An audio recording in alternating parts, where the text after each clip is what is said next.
Hey everybody, Pastor Doug here from Crossroads Church. Monday evening here, probably Monday evening where you are as well. Hope that you've had a great day so far. You're looking at a book here that I'm rereading for the second time. It is the book called The Bully Pulpit by Doris Kearns Goodwin. I really love her writing. She's an American historian. Of course, I'm all about American history. Roosevelt and Taft, Theodore Roosevelt and Taft. Very quickly, you're probably thinking, well, what is this? Is this a devotion or is this a book history on American, American history, presidency, whatever? Actually, it's a little of both. We revere Roosevelt, Teddy Roosevelt. We still revere him. After all, he's one of the presidents that's on Mount Rushmore, right? He changed the presidency. He gave the presidency power that all presidents have taken since his time, and he changed history. A lot of us mark him, remember him as one of our greatest presidents. But one of Roosevelt's greatest problems, and see if this sounds familiar, was his ego, his pride. As you know, or you may not know, Roosevelt, after he won re-election, actually, he became president because McKinley was assassinated, and he became president in his own right some 3 years later, and he announced he wouldn't run again. So he didn't run again in 1908, and he selected Taft. Taft was his best friend, served in his cabinet as his Secretary of War, helped Taft get elected. And then Roosevelt, the man of action, rode off into the sunset and went on a worldwide tour, enjoyed life.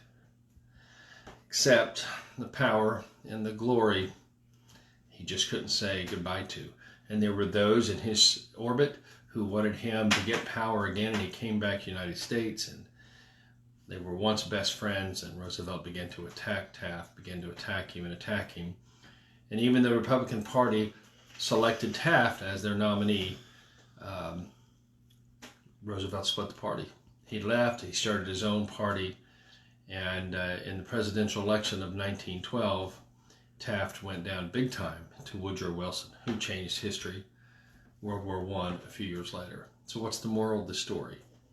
All of us have to remember, doesn't matter how old we are or what position we have in life, whether we're business executives or we're teachers or we're pastors or we're leaders or we're older now, there comes a time when we have to step back a little bit. There comes a time when we realize we can't do everything, or we're not supposed to do everything. I preached for years, nobody can do everything. What Roosevelt did, besides end his friend's presidency and start us on a new path on a nation, what he did was he succumbed to his own great desire for glory and power. We have to make sure, particularly as God's people, we don't go down that road. None of us are right all the time. And God has put us here, He's put me, and He's put you here for a time, for a season in our lives, not to rule, not for power, not for glory, to serve. And when it's time to get out of the way and let others serve, then we need to be gracious enough. We need to do that. I'm glad I've still got a few years serving.